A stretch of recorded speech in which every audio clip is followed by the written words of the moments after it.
नमस्कार दोस्तों, एक बार फिर हमारे YouTube चैनल में आप लोगों का हार्दिक स्वागत है। लेटेस्ट अपडेट निकल कर आई है कि कर्मचारियों के लिए आ गई है बड़ी खुशखबरी।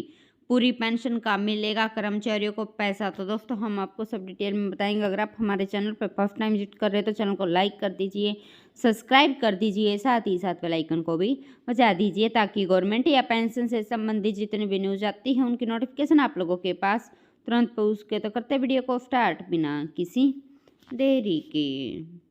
दोस्तों जब भी देश के अंतर्गत चुनावी माहौल होता है तो देश के अंतर्गत पेंशन योजना को लेकर कई प्रकार के आंदोलन किए जाते हैं। यदि आपको इस स्कीम के बारे में किसी भी प्रकार की जानकारी नहीं है तो हम आपको बता देते हैं कि ओल्ड पेंशन स्कीम एक ऐसी योजना थी जिसके अंतर्गत सरकार के द्वारा सरकारी कर्मचारी को रिटायर होने के बाद में भी वेतन दिया जाता था।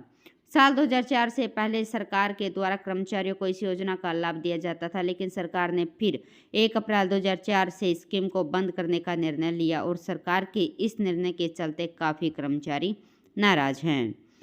अभी के समय से इस योजना को वापस शुरू करने के लिए सरकारी कर्मचारियों द्वारा कई प्रकार के आंदोलन किए जा रहे हैं।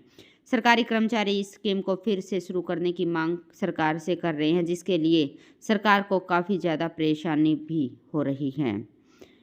ओल्ड पेंशन स्कीम के अंतर्गत देश के सरकार के द्वारा देश के सभी सरकारी कर्मचारी को रिटायरमेंट के बाद एक निश्चित पेंशन प्रदान की जाती थी।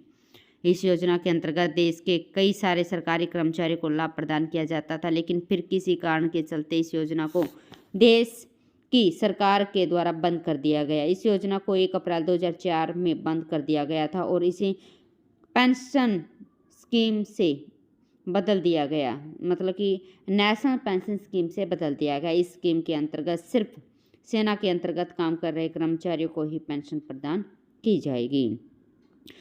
दोस्तों ओल्ड पेंशन स्कीम के अंतर्गत रिटायरमेंट के बाद यदि किसी कर्मचारी की मौत हो जाती है तो भी सरकार के द्वारा उनके परिवार को पेंशन की राशि प्रदान की जाती है। इस स्कीम के अंतर्गत कर्मचारियों को जो भी पेंशन प्रदान की जाती है उसकी कटौती उनके वेतन से नहीं की जाती।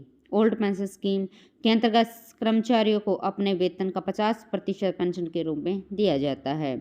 इस स्कीम में जो भी कर्मचारी रिटायर होते हैं उनको सरकार के द्वारा 20 लाख रुपए नकद प्रदान किए जाते हैं। ओल्ड पेंशन स्कीम के अंतर्गत कर्मचारियों को मेडिकल भत्ता भी सरकार के द्वारा प्रदान किया जाता है। तो दोस्तों आज के लिए इतना ही, मिलते हैं नेक्स्ट वीडियो में। तब तक के लिए जय हिंद, जय भारत।